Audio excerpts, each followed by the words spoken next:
Hi everyone, my name is Hannah Kim. I'm from Temple University in Philadelphia, Pennsylvania, which is 2 hours away by train from here. I'd like to tell you about our project, identifying tutorial affordances for interdisciplinary learning environments. Alpha variant, beta, delta, omicron. These Greek letters meant something to us in the year 2020 because of the COVID-19 pandemic. Bioinformatics researchers were the people behind the variant names. They tracked 20 million sequences from all over the world during the pandemic. It is an important field.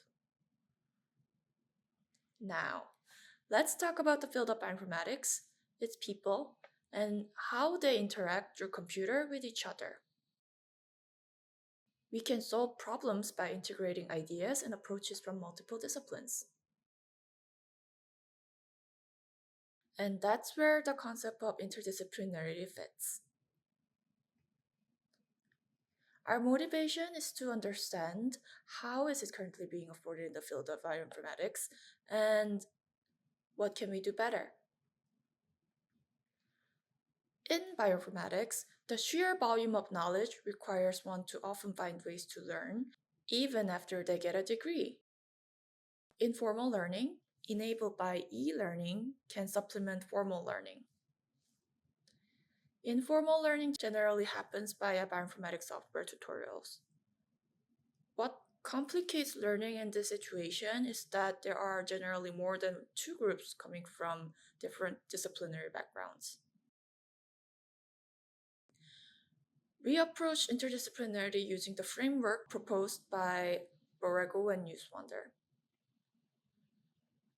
Briefly, there were 5 criteria: disciplinary grounding, integration, communication and translation, critical awareness, and teamwork. To study interdisciplinarity in bioinformatics software tutorials, we first defined what we mean by a tutorial. Here are some context behind the definition. First, currently existing taxonomy of users does not reflect diverse user disciplinary backgrounds in bioinformatics. Second, the static nature of publications does not reflect the dynamic nature of software development that is expected in successful tools. Third, academic publications are not always open access and therefore not always accessible to users. Hence,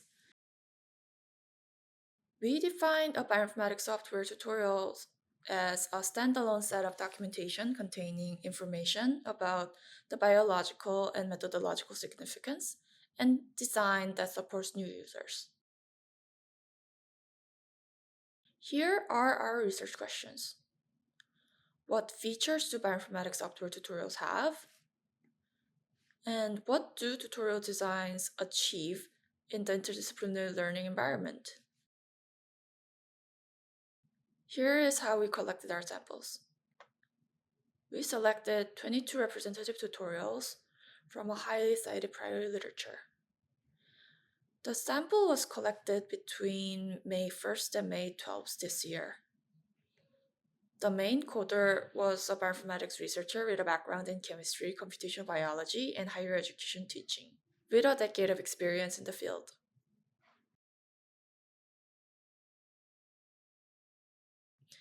As for the methods, we used both qualitative and quantitative methods. We used open coding and Excel coding to analyze the tutorials qualitatively. Quantitatively, we measured the following in R. The interdisciplinarity assessment was done as follows. We first assigned codes to each criterion with redundancy and signs. Then we took the arithmetic mean of the code frequencies. Here is what we have found. We found 56 open codes and 10 Excel codes. Based on these codes, we assessed interdisciplinarity of the bioinformatics software tutorials. Here is the list of Excel codes. The visualization represents what percentile of the 22 tutorials had the corresponding affordances. In the interest of time, we will focus on 5 Axial codes and their related open codes. First, user interface. Tutorials were developed for various types of interfaces. Web application and graphical user interface and local machine are both graphical user interfaces of a tool. Graphical user interfaces provide visual ways for users to interact with the software via windows and icons. Around half of the tutorials indicated that their software provided graphical user interfaces. On the other hand, command line interfaces provide command and text-oriented ways for users to interact with the software. 100% of the tutorials included details about using command line version of the software. Next, we looked into installation. The top 3 features provided information about the general installation steps. These 3 were generally present in all tutorials. The latter 3 were the features that can facilitate installation, and they were found in varying frequencies.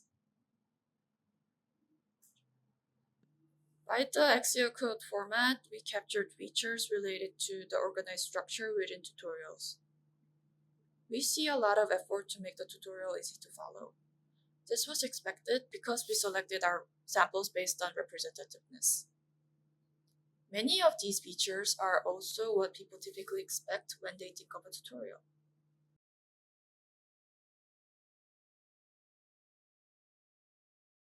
The code resilience was based on how tutorials manage accumulation of knowledge over time. As you can see from the distribution of the colored circles and the codes themselves, there were some variance among tutorials. Without the information from features like last tutorial update date and software limitations, users would need to do guesswork on the software and individually spend a long time figuring out changes in software. Promotion of community was another interesting theme that we have discovered. These features assume existence of user communities.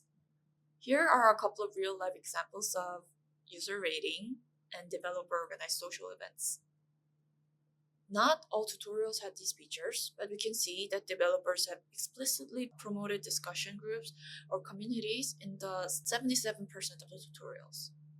This hints that developers are deliberately putting the element of community into the tutorial designs, and there are advantages to doing so.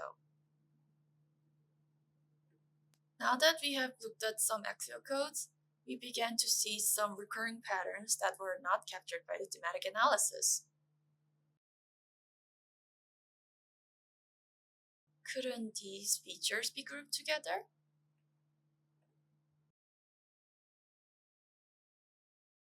That is where we bring in the framework of interdisciplinarity. Interdisciplinary makes us focus on why such diverse users are in bioinformatics and what problems that the members of the field are trying to solve. These were the 5 criteria. Based on the frequency of open codes, we have assessed the interdisciplinarity of the bioinformatics software tutorials. These were the scores. The number of codes used for each score is as follows. Note that there were a positive group and a negative group for each criterion. Let's get to the details, shall we? First, disciplinary grounding. We were able to identify 6 features that were specific to computational backgrounds. This is problematic because there are more than one group of users. These tutorials are likely friendly to those with computational backgrounds, but not so much to those with biological backgrounds. Hence, we conclude that the tutorials have a strong computational grounding. That means that there's a steep learning curve for one group to overcome to use the software. We could not investigate integration through analyzing tutorials because this criterion assesses the outcome of the software. this was outside the scope of our content analysis. There were 29 features positively influencing communication and translation, and 2 features negatively influencing communication and translation. The arithmetic mean of this criterion was 58%.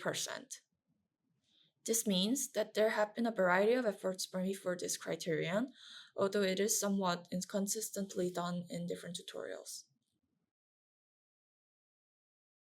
Critical awareness of achievable goals and limitations were divided into 2 groups. Some features were advantageous toward critical awareness, while the others weren't. Note that features are identical to those of resilience but are signed and more detailed. In short, critical awareness is rare and there is room for improvement. Teamwork was assessed based on the following developer-to-developer, administrator-related features.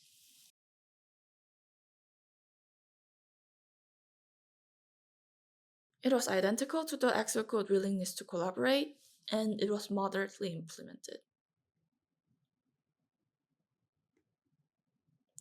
Here are the key takeaways for this presentation. Tutorials serve more than just step-by-step instructions in the interdisciplinary learning environments, and the lens of interdisciplinarity reminds us to consider the why of the diverse user presence. I would like to acknowledge my mentors, Dr. Stephen McNeil from the Human-Computer Interaction Group and Dr. Sergei L. Kosakovsky-Pond from the Center for Bioevolution from the College of Science and Technology at Temple University. They were the ones who gave me an opportunity to delve into this project. Also, these are the people who provided feedback and support. And last but not least, I'm grateful for all the communities around us that have provided inspirations. Thank you for listening. Questions or comments? If not, here are more photos from the conferences.